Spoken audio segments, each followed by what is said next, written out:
तो उसको खेचरी बोलते हैं। ये सांभव सिद्ध है, शैव सिद्धों की मुद्रा है। तो ये 5 मुद्राओं में से कोई एक या समूची मुद्राओं को जो स्वीकार करके विश्व सृष्टि को देखने का ध्यान करता है, उसकी पूर्णता प्रकट हो जाती है। पूर्णता तो पहले से है, ये देह में मैं करने से वो छिप गई है। और देह भी मैं है, परंतु देह मात्र भी मैं हो जाने, देह मात्र ही मैं हो जाने से वो छिप गई है। अपने आप को एक बार इस 3.5 हाथ के शरीर में से निकालकर परिपूर्ण में व्याप्त करो। अब देखो आपको, अब जैसे आसन वासन में लोगों की बहुत रुचि होती है ना, कि जो लोग आसन करते हैं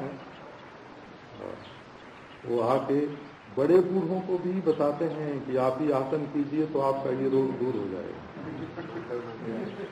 और तो कहीं सुन के आते हैं, कहीं सुना के आते हैं, उनको मालूम नहीं है कि आसन का अभ्यास करने के लिए शरीर की नसें कैसी होनी चाहिए, है ना, खून कैसा होना चाहिए, मांस की स्थिति क्या होनी चाहिए, ये नहीं है। वो तो कहीं सुन के आए कि किसी के शरीर में रोग हो तो ये आसन करे तो दूर हो जाता है। वो तो देखा देखी करे, जो चीजें काया बने रोग।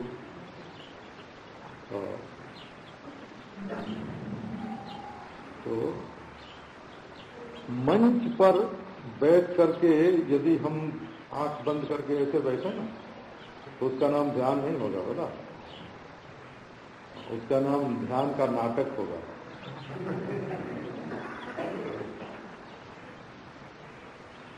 इसका नाम ध्यानाभास हो जाएगा, ध्यानाभास। तो इसी से कहते हैं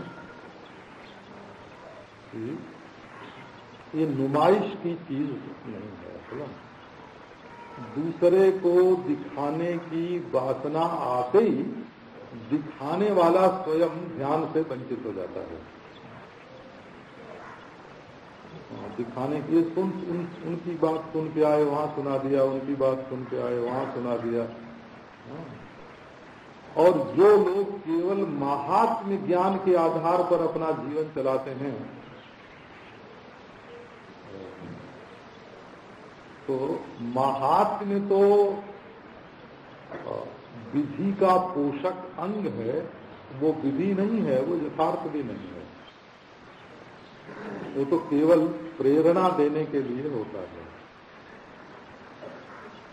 तो अब आपको देखो, ऐसा अभ्यास सुनाते हैं, बुढ़े आदमी न करे हो, जवानों के लिए है। जिन लोगों को आसन में रुचि है उनके लिए है।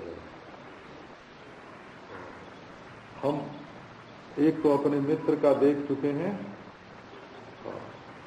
बैठ के 4 बजे सुबह उठ के मेरे बगल में, मैं पलंग पर सोता था। हमारा सोने का अभ्यास बहुत बढ़िया है। तो मैं तो सोता रहता था और वो बैठ के चौकी पर सामने हमारे प्राणायाम करते थे। तो महाराज एक दिन ऐसी जोर की नाक दबाई कि आंखें ही उतर गई। अब हमको लेके जाना पड़ा अस्पताल में, ऑपरेशन हुआ। तो 2 महीना 2.5 महीना हमको 2.5 महीना रहना पड़ा अस्पताल में। आंख बिल्कुल निकल गई थी। और एक परिणाम हमारा वो बहुत हल्का है, हमने भी सांस दबाई। इसी से मैं दम घोटू प्राणायाम बोलता हूँ। दम घोटू प्राणायाम मैंने किया तो कान का पर्दा फट गया और खराब सांस निकलना शुरू हो गया। हमेशा के लिए प्राणायाम बंद हो गया।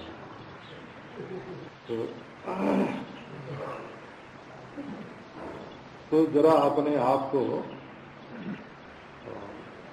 सावधान रखना चाहिए। मृद्वासनी विजयिकेन हस्तपादौ निराश्रयम् निधाय तत्प्रसंगेन परापूर्णामतिर्भवेत्।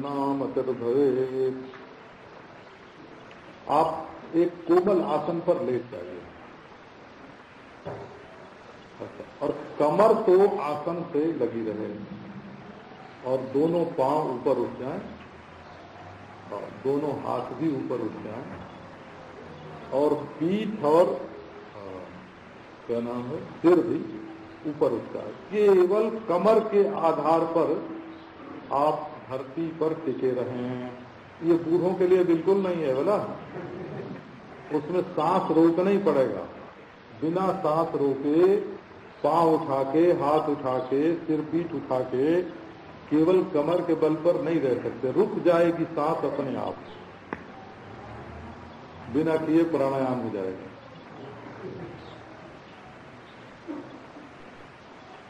तो निराश्रय, इससे क्या होगा? इससे जो सोई हुई शक्ति है शरीर के भीतर वो जग जाएगी। इसके मानो आसन का जो है तो ये आसन मुद्रा ही है। इसके बाद वो है वो जो एक दिन बताया था कि अपने कमर पर अपने दोनों हाथ रख लो और दोनों हाथ से जो त्रिकोण की पोल बनती है उसमें अपना मन लगा दो। तो वेदांतियों को तो हंसी आएगी कि ये सब क्या है। कर ये सब ये है कि जिन लोगों को मन को एकाग्र भूमि में ले जाने का शौक है उनके लिए ये आकाशांश धारणा है। हाथ की उपाधि से आकाश को त्रिकोण बना दिया, टुकड़ा बना दिया और आकाशांश धारणा ये हो गई। तो इससे क्या होगा कि आकाश में दूसरी न स्त्री है, न पुत्र है, न धन है। थोड़ी देर तक उनसे अलग रहने का भी तो अभ्यास होना चाहिए। पर मन में वैराग्य हो और अभ्यास हो तब तो वो पक्का हो जाएगा। और बिना अभ्यास, बिना वैराग्य का जो अभ्यास होगा वो तो कैसा है वो कैसा है कि एक सेठ जी ने अपनी पोटली जो रुपयों की थी वो जरा दूर रख दिया और फिर आंख बंद करके बैठे ध्यान करने के लिए। ध्यान करने के लिए बैठे तो बीच बीच में आंख जो है वो जबरदस्ती खुल जाए और देख ले कि पोटली जहां की तहां रखी हुई नहीं है।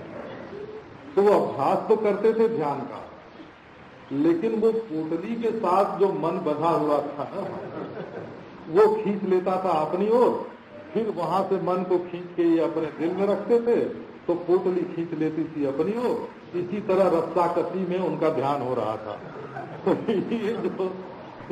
ये जो रस्साकसी का अभ्यास है, रस्साकसी का अभ्यास है, ये पक्का कभी नहीं होता है, दृढ़ता इसमें कभी नहीं आती है। एक ईश्वर कृपा से हमको झूसी की याद है, वहाँ एक सज्जन रहते थे। जिंदगी भर उन्होंने बहुत कमाई की थी। उसका एक मकान बनाया था, उसमें दंडी स्वामियों को रखते थे और उनके भोजन की सब व्यवस्था करते थे। 50 दंडी तक वहाँ रहते थे और भोजन करते थे। और वे स्वयं सफेद कपड़े पहनते थे, रोज गंगा स्नान करते थे और त्रिवेणी नहीं जाते थे क्योंकि नाव में पैसा लगता था, तो नाव में पैसा खर्च नहीं कर सकते थे। और स्वयं बाटी बना के उपलों पर सेंक लेते थे, नमक के साथ खा लेते थे और भोजन करते थे। पर उनकी चित्त वृत्ति बहुत शुभ होती थी, गुस्सा उनको बहुत आता था। तो एक दिन उड़िया बाबा जी से हम लोगों ने पूछा, महाराज इतना परोपकारी, अपना सारा धन लगा दिया दंडी स्वामियों की सेवा में और इतना तपस्वी सदाचारी और उसकी वृत्ति शांत नहीं हुई, क्या दोष है? तो बाबा ने हंस के बताया कि अरे ये तो ऐसे सोचता है कि ये पराये माल खाने वाले साधु लोग जो हैं ये छोटे हैं, है ना, हम तो अपनी कमाई का धन खाते हैं तो हमारे सामने ये क्या होते हैं, है? ये अभिमान लेके बैठा है इसको कभी शांति मिलने वाली नहीं है। अरे धन सब ईश्वर का है, धन सब प्रकृति का है, धन सब अपनी स्फुरना का है। जो धन का मालिक बना बैठा है वो तो ममता से ही तो, मोह से ही तो बना बैठा है, हमारा ये हमारा है। तो भाई अपने चित्त को शांत करना है। ये वैराग्य के बिना अभ्यास कभी पूर्ण नहीं होता, और अभ्यास के बिना वैराग्य भी कच्चा ही रहता है। वो यदि मन कहीं लगाओगे नहीं और दूसरों को छोड़ दोगे मन से छोड़ना, त्याग में शरीर से छोड़ना होता है और वैराग्य में मन से छोड़ना होता है। वैराग्य मानसिक होता है और त्याग बाह्य होता है, बाह्य।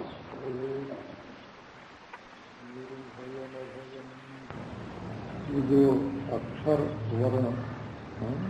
वर्ण समामनाय, उनको उपासना शास्त्र में मातृका बोलते हैं। मातृका जैसे गायत्री माता है तो ये अ आ ई क ख ग, ये मातृका। तो मातृका न्यास होता है, उसके सृष्टि न्यास, स्थिति न्यास, संहार न्यास, ये भेद होते हैं। और उनका आलंबन लेकर शरीर में ऐसा मन चारों ओर से खींच लेते हैं कि सिमट जाता है। तो विस्तार से मातृका का आश्रय न लेकर केवल अ का ही आश्रय में ये कल सुनाया था। अबिंदुम अभिसर्जन से अम बोलने की जरूरत नहीं है और अह बोलने की भी जरूरत नहीं है, केवल आ। अब देखो, इसमें बिंदु विसर्ग न होने से और नमः स्वाहा न लगने से मंत्र नहीं हुआ। तो मंत्र न होने से इसको आस्तिक और नास्तिक सब कर सकते हैं।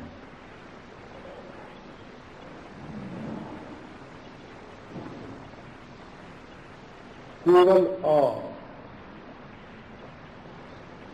तो इसको भी हमारे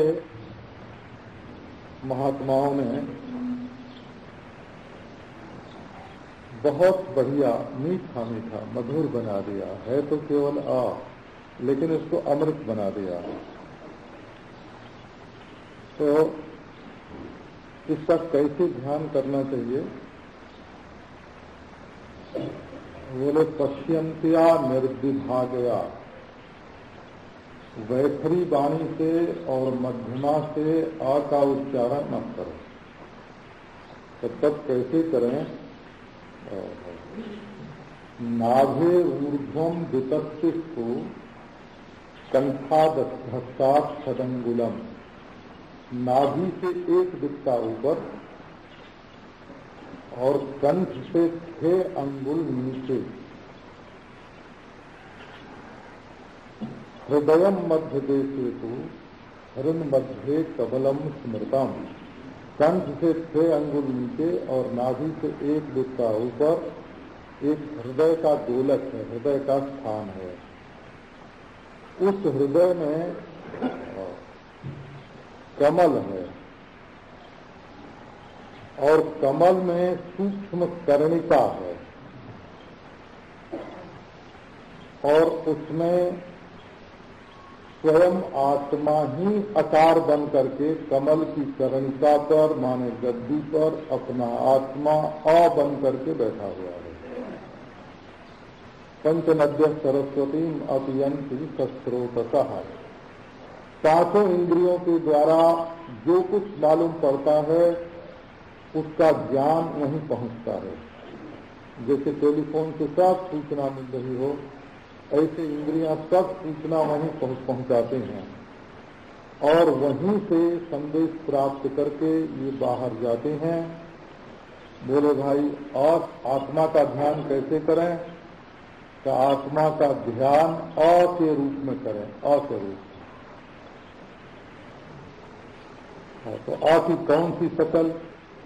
अंग्रेजी वाली की अरबी वाली, है ना?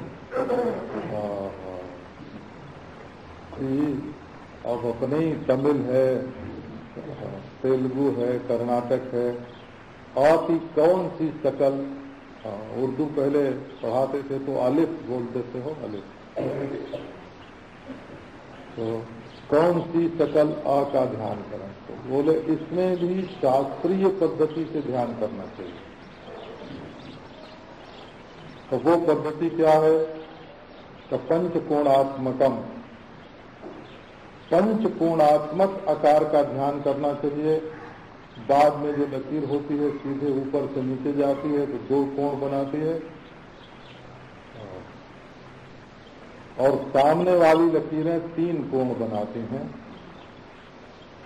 तो पंचकोणात्मक अपने आत्मा की अभिव्यक्ति है।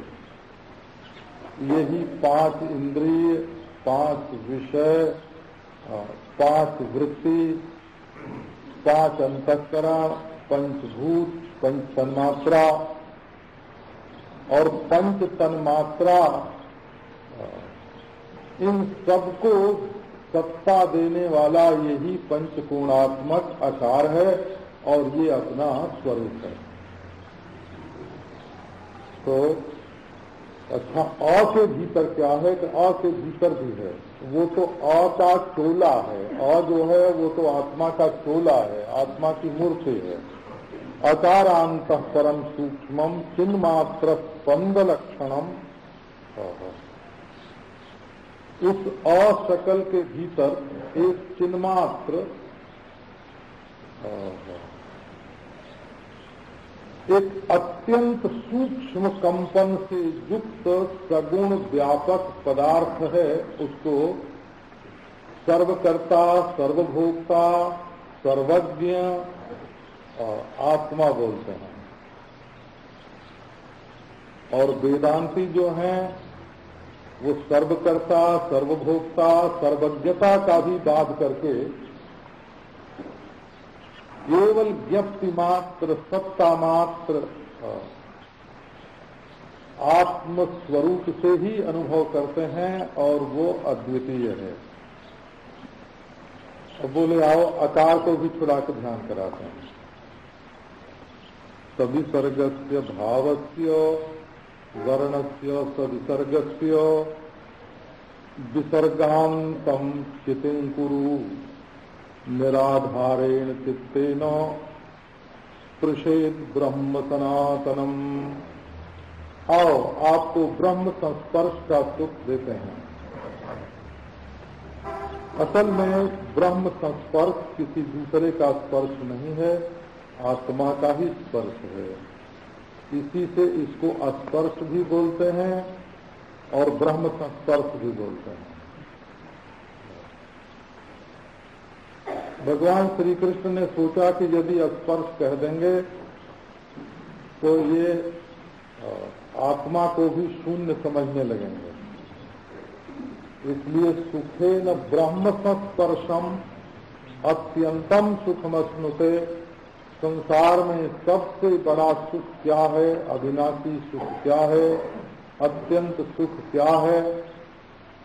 वो ब्रह्म संस्पर्श, यही अत्यंत सुख है। अत्यंत सुख माने जिसका कभी नाश न हो, अंत का जो अतिक्रम करके रहे उसको अत्यंत बोलते हैं। जो अंत से अति हो, अत्यंत। अतिक्रांतांत है, जिसका अंत कभी होता ही नहीं, ऐसा सुख कौन है? का वो ब्रह्म संस्पर्श है। और उसमें किसका स्पर्श है? तो उसमें स्पृष्टा और स्पृश्य का भाव ही नहीं है, अद्वितीय है। का आत्मा जब इसी अद्वितीयता को निरावरण रूप में अनुभव करता है तो बोले देखो जितने वर्ण हैं सबके साथ आकार के साथ अम भी होता है अनुस्वार और अह भी होता है विसर्ग। तो अ न रहे और अनुस्वार रहे तो आप कैसे बोलोगे बताओ? कोई भी वर्ण न रहे और केवल अनुस्वार बोलना हो तो क्या कोई दुनिया में बोल सकता है? अनुस्वार भी है। और आह का खा बोलते हैं उसमें वर्ण और स्वर न रहे तो क्या आप विसर्ग का उच्चारण कर सकते हैं? तो अवाच्य पद है, अनिर्वाच्य पद है कौन सा? का अक्षर से रहित विसर्ग, उसको कोई बोल नहीं सकता क्योंकि उसके पहले भी कुछ नहीं है। आकार जो था उसको हटा दिया और बाद में तो वही सबसे बाद में विसर्ग ही है। तो उस वस्तु पर, उस पदार्थ पर अपना ध्यान ले जाओ कि जिसके पहले जो कुछ था उसका तो आपने अपवाद कर दिया और जिसके बाद में कुछ है ही नहीं और वाणी से बोला नहीं जा सकता और पदार्थ घटपटादि के समान देखा नहीं जा सकता।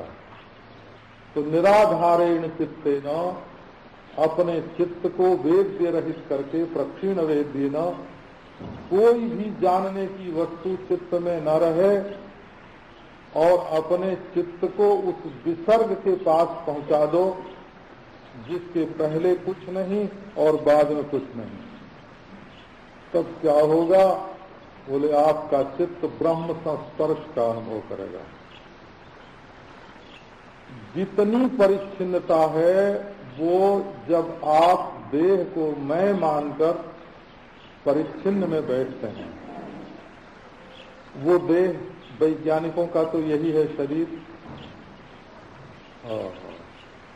और जो धर्मात्मा लोग हैं उनका तो वो शरीर है सूक्ष्म शरीर, जातना शरीर, लिंग शरीर है जो कर्मानुसार प्रकृति में प्राप्त हुआ है। और उपासकों का वो भी नहीं है, जो भक्त लोग हैं उनका वो शरीर नहीं है, न देह, ये स्थूल देह भी उनका शरीर नहीं है और प्रकृति से, निसर्ग से जो सूक्ष्म शरीर बनता है वो भी उपासकों का नहीं है। कहते वो क्या है? कि गुरु ने जो शरीर दिया है वो है। भक्त के शरीर का निर्माता गुरु है। उसने कहा तुम अपने को दास बनाकर भगवान की सेवा करो, तो भगवान की पूजा करने वाला जो ब्रह्मदासा, ब्रह्म कितवा है,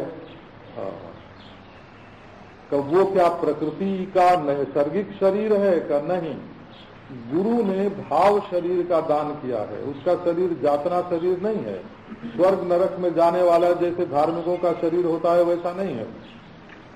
और योगियों के आत्मा का जो शरीर है वो अशरीर है। हाँ, वहाँ असंगत ही उसका शरीर है।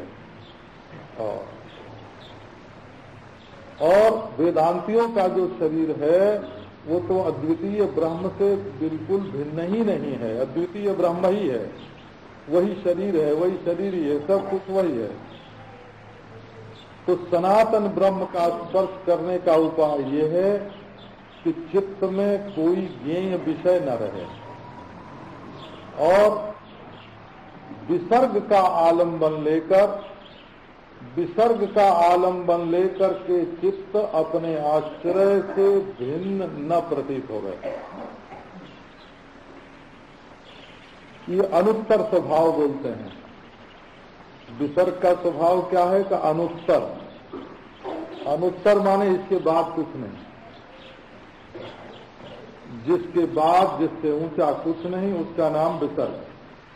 सर्ग में आप फंसे हुए हैं वो विसर्ग है, विगत सर्ग है। सर्ग माने ये सृष्टि और वो है विसर्ग। अब एक दूसरी धारणा बताते हैं। जो इस जन्म से, मरण से, हड्डी मांस के शरीर से, मन के संकल्प विकल्प से, वासना से, बंधन से मुक्त होना चाहते हैं, जो मुक्ति की वासना को भी वासना समझते हैं,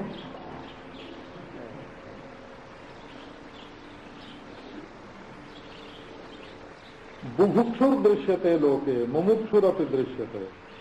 संसार में भोग चाहने वाले बहुत हैं और कहीं कहीं मोक्ष चाहने वाले भी दिखते हैं, परंतु भोग मोक्ष निराकांक्षो विरलो ही महाशयः। जिसको भोग तो चाहिए ही नहीं, मोक्ष भी नहीं चाहिए, क्योंकि मोक्ष अप्राप्त हो, अन्य हो, कालिक हो, परोक्ष हो, तब उसकी वासना करो। मोक्ष तो अविद्या निवृत्ति से उपलक्षित अपने आत्मा का ही स्वरूप है, तब फिर उसकी वासना भी क्यों रखना। और फिर कैसा चिंतन करना अपने स्वरूप के संबंध में। उड़िया बाबा जी महाराज कभी कभी बोलते थे, वासना विचार देव, यही तो स्वरूप है।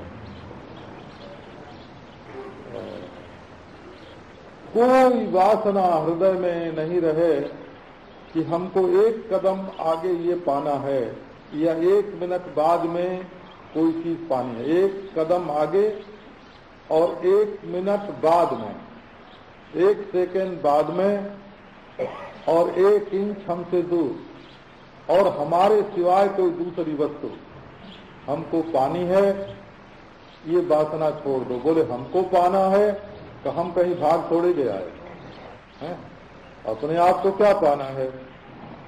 तो व्योमाकारम स्वमात्मानम, काल में बहने वाला अपने को मत मानो,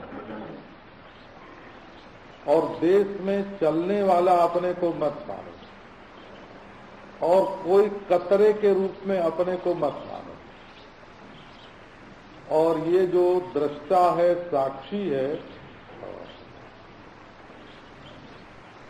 ये साक्षी देश काल वस्तु से अपरिच्छिन्न साक्षात ब्रह्म है। व्योमाकारम स्वमात्मानम ध्यायेत् दिग्भिरनावृतम निराश्रयाचिति शक्ति ही स्वरूपम दर्शयेत् तदा। तो आप अपना ऐसा ध्यान करें कि जैसे आप स्वयं तो ज्ञान स्वरूप प्रकाशक हैं, प्रकाश हैं, परंतु आपका विस्तार आकाश है। प्रकाश और आकाश को एक में मिला दो और उसमें पूरब, पश्चिम, उत्तर, दक्षिण, ऊपर, नीचे, बाहर, भीतर, ऐसा कोई भेद नहीं है। निराश्रयाचिति शक्ति स्वरूपम दर्शयेत् तदा। जब मनुष्य अपने को परिच्छिन्न से तादात्म्यापन्न नहीं करता, जब ये आत्मदेव परिच्छिन्न में मशगूल नहीं होते, डुबकी नहीं लगाते, उसके साथ संसर्ग नहीं करते, तब क्या होगा? तो तब ये होगा कि इसका जो असली स्वरूप है वो प्रकट हो जाता है। बोले हमारा मन तो बिल्कुल एकाग्र नहीं होता है। अरे एकाग्र तो इतना होता है कि आप ध्यान नहीं देते। केवल चंचलता ही मन का स्वरूप नहीं है, वो एकाग्रता भी मन का स्वरूप है।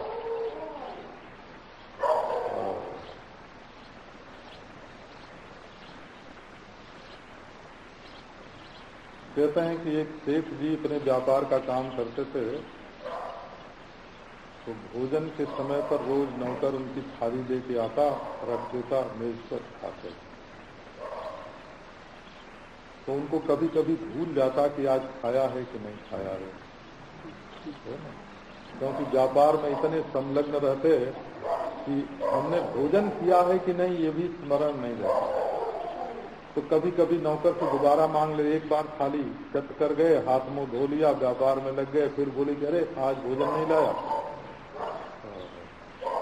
तो नौकर ने सोचा कि सेठ जी को तो याद रहती नहीं है, भोजन आया और खा लिया।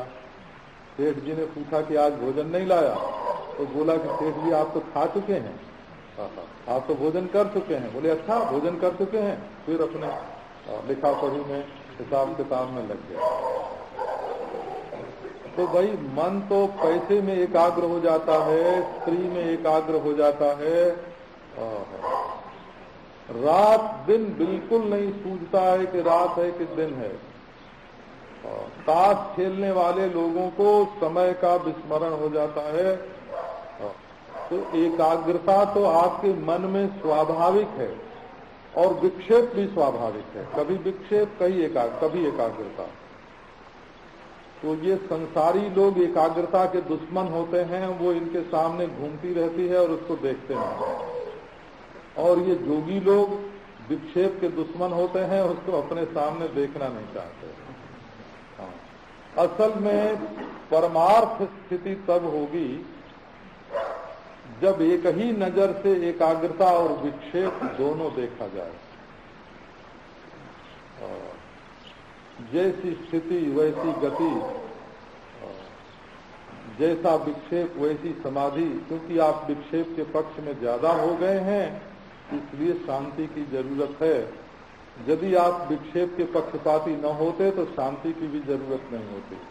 ये तो दोनों आकर आपके सामने हाथ जोड़ते कि हमको स्वीकार करो, और आप कभी स्वीकार करते कभी नहीं करते। तो अपने आप को पूर्व पश्चिम उत्तर दक्षिण ऊपर नीचे बाहर भीतर से रहित और केवल आकाश स्वरूप देखो, तो ये आपका जो विषयक ज्ञान है इसके लिए कोई आश्रय नहीं रहेगा, केवल व्यक्ति मात्र आपका स्वरूप रह जाएगा। अब आपको तो यदि विक्षेप ही विक्षेप मालूम पड़ता है, एकाग्रता नहीं मालूम पड़ती है। हमको याद है कि हम कहीं वन में से होके निकले तो अपना मन कहीं दूसरी जगह था। जब वहां से निकल के रास्ता पार करके और किसी के यहाँ पहुंचे तो उसने कहा कि ये तुम्हारे कपड़े खून से भीग क्यों गए हैं? तो कहीं कांटा लग गया था, वो कपड़ा थोड़ा फट गया था और कांटा शरीर में लग गया था, खून भी बहा, लेकिन उधर ध्यान ही नहीं गया। हमारा ध्यान तो कहीं दूसरी जगह लगा हुआ। जब उन्होंने ध्यान दिलाया कि देखो ये खून तुम्हारे कपड़े पर और ये कोई कांटा वाटा लग गया है, जब उधर ध्यान गया तो जहाँ कांटा लगा था ना वो तुरंत थरथराने लगा, है ना? अच्छा, अब वो जो थरथराने लगा तो सारा मन उसी थरथराने में चला गया। पहले कहीं एकाग्र था तो कांटा लगना नहीं मालूम पड़ा, और जब कांटा लगना मालूम पड़ा तो उसमें जो जरा जरा सी पीड़ा हो रही थी उसी में जाके मन एकाग्र हो गया। तो अगर अब आपको एकाग्रता की संबित न होती हो तो किंचिदंगम विभिद्यादौ तीक्ष्ण सूच्यादिना ततः, पट से कहीं शरीर में कांटा सुई पट से लगा, अच्छा लगा तो अपना ही तो लगाया हुआ है, वो तो प्यारा लगेगा बोला। हाँ, दूसरे का लगाया हुआ होता, अपने हाथ से महाराज अंगुली कट जाए, हाथ कट जाए, तब भी किसी पर नाराज नहीं होते हैं, और दूसरे के हाथ से जरा छू जाए तब भी नाराज होते हैं, कैसे अशिष्ट हो, क्यों छूते हो। यही ममता का विलास है, इसका नाम ममता है। वो अपने हाथ से दाल जल जाए, रोटी जल जाए तो बड़े प्रेम से खाते हैं, भाई बड़ा मेहनत बहुत परिश्रम करके बनाया है, ये हमको मालूम है। वो दाल कच्ची रह गई या भात गल गया हैं, या रोटी जल गई तो अब फिर से थोड़ी बनाएंगे। अपने हाथ का बनाया हुआ बड़े प्रेम से खाते हैं, क्योंकि अपना है। तो अपने हाथ से कहीं जरा सी चोट पहुंचा लो, पकने लायक नहीं हो और डर लगता हो तो डिटोल से पहले धो दो, चाहे तो उसके बाद वहां थोड़ी थोड़ी पीड़ा होने लगेगी, तो अपनी चेतना को वहीं जोड़ दो तो मालूम पड़ जाएगा कि एकाग्रता कैसी होती है। वही चोट, वही स्थान धारणा हो जाएगी हो, घाव से धारणा उत्पन्न हो जाएगी। तो जब धारणा उत्पन्न हो जाएगी तो देखो दुनिया की दूसरी चीज नहीं याद आती है और मन एक जगह एकाग्र होता है। धीरे धीरे आप इस मल में भी निर्मल को देखने लगेंगे। हमने तो सुना था ऐसा पहले, मालूम नहीं कि इसमें क्या सच है। ये नवसादर जो बनता है ये मल में से बनता है। हमको गांव में किसी ने बताया था, सच हो झूठ हो। तो मल में भी निर्मल का निवास होता है। वो मिट्टी है, वो पानी है, वो आग है, वो हवा है। तो आपका मन मल को न पकड़ के उस मल में जो निर्मल है, उसमें जो वायु है, उसमें जो सूर्य की रोशनी है, उसमें जो आकाश का विलास है, तो उसको आकाश का विस्तार है, तो उसको उस पदार्थ में देखो तो मन एकाग्र हो जाएगा। ये मन एकाग्र करके करोगे क्या? अपने स्वरूप में बैठोगे कि परमात्मा में बैठोगे? कि मन एकाग्र करके ताला तोड़ने की अक्कल सोचोगे? क्या करोगे मन एकाग्र करके? प्रश्न मुख्य यही है। मन जब एकाग्र होता है तो इतनी बड़ी शक्ति, इतनी बड़ी युक्ति, इतना बड़ा सामर्थ्य प्राप्त हो जाता है। एकाग्र मन हो तो उसकी शक्ति से बंद ताले को खोल सकते हैं। बोला, कोई चीज हो तो उसको हटा सकते हैं, दीवार टूट सकती है। बनारस में एक जादूगर थे, जादूगर महात्मा के नाम से प्रसिद्ध थे, हम जादूगर बोलते हैं। तो उनके सामने नर्मदा से निकले हुए शिवलिंग रखे जाते थे और वो अपनी आंख से देखते थे तो फट जाता था। उनकी आंख की रोशनी को शिवलिंग सहन नहीं कर सकता था, पत्थर फट जाता था। इसका मतलब पत्थर फट जाता था, लोहे टेढ़े हो जाते थे।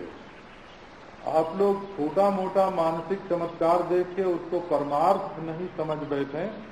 हाँ, ये सब जादूगरी के खेल हैं और मानसिक शक्तियों के विकास हैं। ये कुछ ज्यादा ध्यान देने लायक चीज नहीं है। तो चित्ता कहीं दूर से कोई चीज मंगा लेना, कोई चीज किसी के पास पहुंचा देना, जहाँ कुछ नहीं है वहाँ कुछ दिखा देना, कुछ है उसको लोप कर देना, ये सब मानसिक शक्तियों के विकास हैं। यदि यही आपको सीखना हो तो ये एकाग्रता आपको जादूगर बना देगी और आपको टिकट लगा के लोग देखने के लिए आएंगे, टिकट दे के देखने के लिए आएंगे। परंतु ये कोई महात्मा की पहचान नहीं है। महात्मा लोग इस जगत जाल में नहीं फंसते हैं। आओ, आपको यदि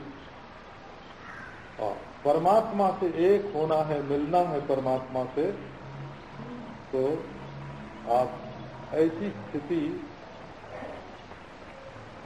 उत्पन्न करो। चित्ताद्यंतःकृतिर्नास्ति ममांतर्भावयेदिति विकल्पानाम भावेन विकल्पैरुज्जितो भवेत्। ये नहीं है कि ये चीज आओ तुम बन जाओ, ये चीज आओ तुम हट जाओ। आप जैसा चाहते हैं वैसा पहले से है।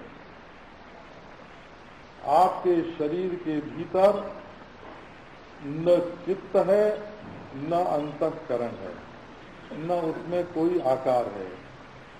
आपके भीतर तो बिल्कुल आकाश ही आकाश है, अवकाश ही अवकाश है, उसमें न कहीं संकल्प है न विकल्प है। आप संकल्प को मिटाइए मत, वो तो है ही नहीं। आप विकल्प को मिटाइए मत, वो तो है ही नहीं। आपके स्वरूप में संकल्प और विकल्प की कोई कलना नहीं है। कहाँ संकल्प है? मिट्टी में है कि पानी में है कि आग में है कि हवा में है कि आकाश में है कि ज्ञान में है कि आनंद में है कि सत्ता में है? किस वस्तु में संकल्प विकल्प है? तो कोई न आकार है, न कोई संस्कार है, न कोई विकार है, न कोई संकल्प है, न कोई विकल्प है। आपके भीतर तो कुछ है ही नहीं। ये तो सब आप बना बना के देखते हैं। तो आपने कभी इस बात पर विचार किया है कि अज्ञानी लोग मरते हैं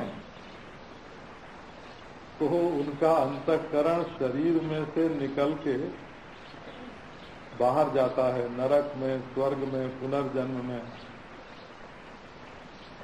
ये पौराणिक गाथाएं हैं वो। और ज्ञानी मरता है तो उसके शरीर में से अंतःकरण निकलता ही नहीं है। तो असलियत क्या है? आपने कभी इस पर विचार किया है कि असलियत क्या है? स्थूल शरीर छोड़ के, आकृति छोड़ के अंतःकरण रहता है कि नहीं? तो नरक स्वर्ग जाने वाले अंतःकरण में भी एक आकृति होती है, वो भी जातना शरीर होता है। और वैकुंठ में जाने वाले शरीर में भी एक शरीर, भाव शरीर, उपासना शरीर होता है।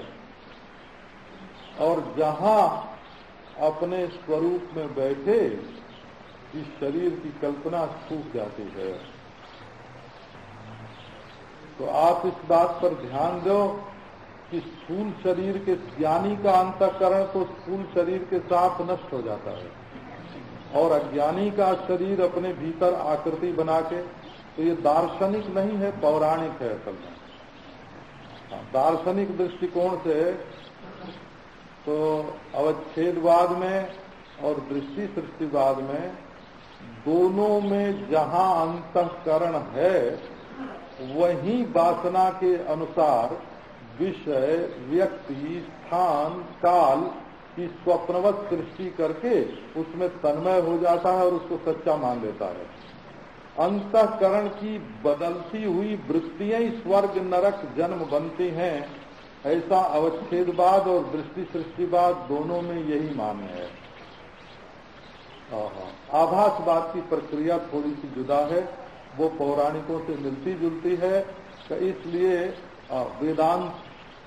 वेदांत के उच्च कोटि के साधक आभासवाद की प्रक्रिया को केवल शुरू में ही समझते हैं, अंत में नहीं मानते हैं। तो अब आप देखो कि आपके शरीर के भीतर अंतःकरण कहाँ है? कभी मिला है? कितना लंबा? अंतःकरण की लंबाई चौड़ाई कितनी है? उसका रंग रूप क्या है? उसकी शकल सूरत क्या है? उसका वजन क्या है? उसकी उम्र क्या है? कभी अंतःकरण देखा है? अरे भाई, सुन सुन के मानी बंधन में आयो। तो आओ जरा एक बार अपनी कल्पना में ही ये देख लो, अपनी दृष्टि से देख लो, स्वयं देख लो ये तमाशा कि तुम्हारे भीतर चित्तादि अंतःकरण बिल्कुल नहीं है। जब अंतःकरण ही नहीं है तो संकल्प विकल्प कहाँ से होंगे? और संकल्प विकल्प नहीं है तो हम बिल्कुल निस्संकल्प हैं। वेदांती लोग जिसका नाम संसर्गाध्यास रखते हैं, माने दूसरी चीज हमसे मिल गई या हम दूसरी चीज से मिल गए। योग दर्शन में केवल संसर्गाध्यास की निवृत्ति का ही उपाय है। मैं इसका दृष्टा हूँ, मैं इससे असंग हूँ। संगाध्यास की, संसर्गाध्यास की निवृत्ति होती है, और जो वहाँ अर्थाध्यास है वो योग दर्शन में निवृत्त नहीं होता। अर्थाध्यास निवृत्त नहीं होता। वो अर्थाध्यास तो तब निवृत्त होगा जब ज्ञानाध्यास निवृत्त होगा। माने जब भ्रम निवृत्त होगा तो दूसरे अर्थ के अस्तित्व की धारणा निवृत्त हो जाएगी, भ्रम निवृत्त हो जाएगा। तो पहले आप ऐसा ध्यान करें कि हमारे अंदर जब अंतःकरण ही नहीं है तो संकल्प विकल्प से हमारा क्या संबंध है, तो संसर्ग का अभ्यास कट जाएगा। माया विमोहिनी नाम कलाया कलनम स्थितम इत्यादि धर्मम तत्वानाम कलयन अपृथक भवेत्। माया का नाम है मोहनी। ये कैसे मोहती है? तो बोले विशेष दिखा करके मोहती है। विशेषेण भेद प्रथात्मकेन पुरुषम मोहयति इति विमोहनी। इसमें ये बुरा है, कैसे परहेज करो, ये अच्छा है, कैसे प्रेम करो, है ना। समता को भंग करके विषमता पैदा करती है, विशेष दिखाती है कि ये कोई मामूली है।